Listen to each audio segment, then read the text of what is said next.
The Young and the Restless spoilers shock Friday's weekly full 5/29 2026. Oh my god, besties! Welcome back to our channel. Today is a beautiful day, but honestly, my mind is in absolute shambles and I'm barely functioning.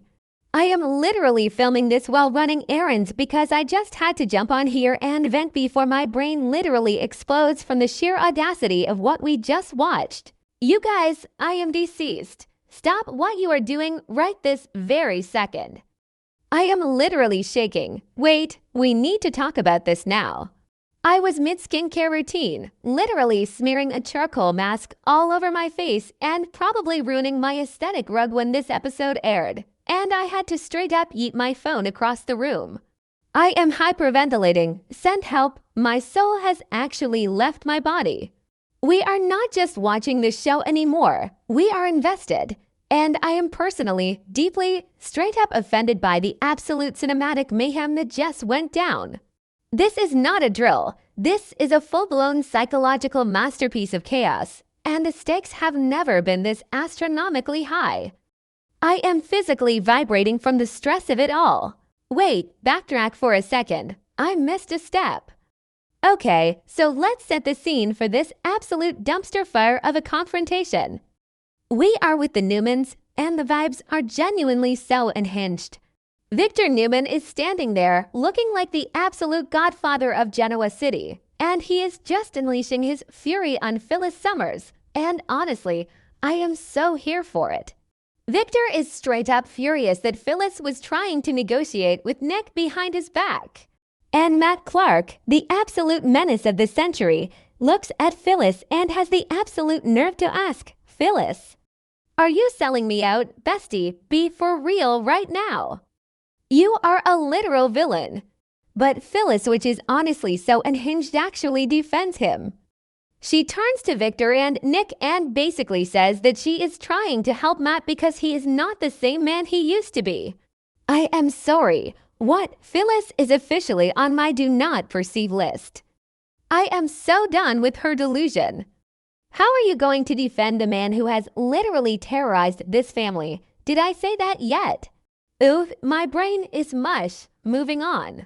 Oh, hold on. I should have mentioned this earlier, but the aesthetic of this room was so dark and moody. Like they literally turned down the studio lights just to make us feel the anxiety. Anyway, Victor is not having a single second of this nonsense. He looks Matt dead in the eye and declares that his days of terrorizing the Newman family are officially over. It was giving major boss energy, and I was screaming at my screen. But then, the doors open and it is like the most traumatic Avengers assembly of all time. Sharon Newman, Noah Newman, and Sienna Bacall walk in. Yes, Sienna, the absolute chaos agent herself. Matt looks at all of them, and this man, this straight-up sociopath, puts on his best fake innocent face and says he is glad they are all there because it gives him a chance to make amends. I genuinely cannot even with this guy. Nick is standing there, sweating, looking absolutely terrible, and he straight up tells Matt that absolutely no one believes this fake amnesia storyline. Nick is like, whether you remember the reasons or not, you are going to pay. Yes, Nick, drag him. Sharon chimes in, her voice shaking with all the trauma this man has caused her, and reminds him that he did terrible, horrific things. And what does Phyllis do? She defends him again. I literally had to pause the episode to scream into a pillow. Then Sienna steps up. Oh my gosh, Sienna is basically the wildest wild card here. She looks at Matt and asks if he really, truly doesn't know who she is. And Matt's brain does this little glitch, or at least his fake amnesia does. He looks at her and says, I remember one thing, you tried to kill me. He is talking about when Sienna attacked him to free him from Phyllis's basement. The absolute hypocrisy of this man. Everyone in the room is screaming at him to stop faking, to drop the act. But Matt puts his hand on his heart and says that from the bottom of his heart, he is deeply sorry. Wait, I'm glitching? Okay, back to the main event. Because while all this absolute foolishness is happening with Matt, the real tragedy is unfolding right in front of our eyes. Nick Newman is not okay. I have been saying this for weeks. Nick looks back at Matt, his whole body trembling, and he says, "We are out of regrets." He reaches into his pocket and pulls out his phone, saying he is going to call Burrow to deal with Matt. But besties, his hands are shaking so badly, he can't even hold the phone. The phone drops to the floor with this "Let the Dan." Honestly, the sound design in this scene was so eerie, it sounded like a heartbeat stopping and then Nick just collapses. He straight up crumbles to the floor.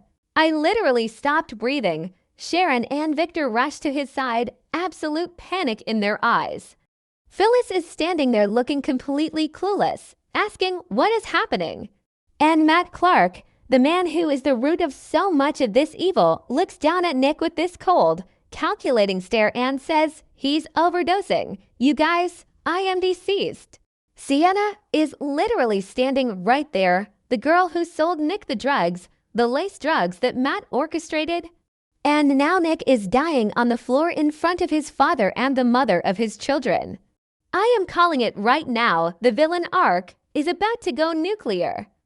Victor is going to actually end someone's life over this. I am physically unwell. But wait, we have to pivot because the chaos does not stop there. We cut over to the Genoa City Athletic Club, and the vibe shift is so jarring I almost got whiplash. We go from a literal life-or-death overdose to Lily Winters sipping a drink with Devin and Nate. Lily is updating them, saying that Malcolm Winters is recovering, which, yay, great news. But then her phone rings, and of course, it is Kane Ashby, the absolute audacity of Kane to be calling right now. He asks Lily to come over, and she immediately agrees, telling him she will see him soon. Devin, who is basically the president of the Kane Ashby Hater Club and honestly, Valid immediately tells Lily not to go. He looks at her and is like, "Why don't you let this go?" He straight up warns Lily that Kane is going to use her gratitude against her. And besties, as much as Devin has been getting on my nerves lately, he is 1000% right. Kane is literally using his bone marrow donation to Malcolm as leverage to steal Chancellor Winters. It is the most toxic, manipulative, and hinged power play I have ever seen, and Lily is completely blind to it because she is just so grateful that her uncle is alive.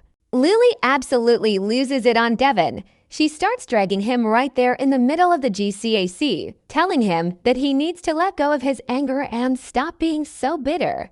She stands up, grabs her purse, and announces she is going to see Kane anyway. She storms out, leaving Devin sitting there looking like he just swallowed a lemon. And honestly, I get why Lily is defensive, but girl, open your eyes. Kane is literally plotting your corporate downfall while playing the hero. Right after Lily leaves, Abby Newman walks in. And don't even get me started on the vibes between Abby and Devin right now. It is so frosty you could literally freeze water. They have been fighting nonstop about Devin going behind Abby's back to mess with Mariah's legal situation, and the tension is so thick you could cut it with a knife. Nate, who is suddenly acting like the resident therapist of Genoa City, looks at the two of them and drops some unsolicited advice. He tells Devin and Abby that regardless of whatever is happening between them, now is the time to work on their issues and fix their relationship.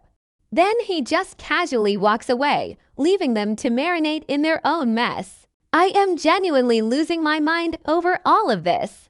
We have Nick literally dying on the floor from an overdose while his drug dealer watches, Matt Clark playing the most twisted game of amnesia chess, Victor about to go full mob boss, and Lily walking straight into Kane's corporate trap while Devin and Abby's relationship crumbles to dust, manifesting a total dumpster fire by the next update, because there is no way any of this ends well.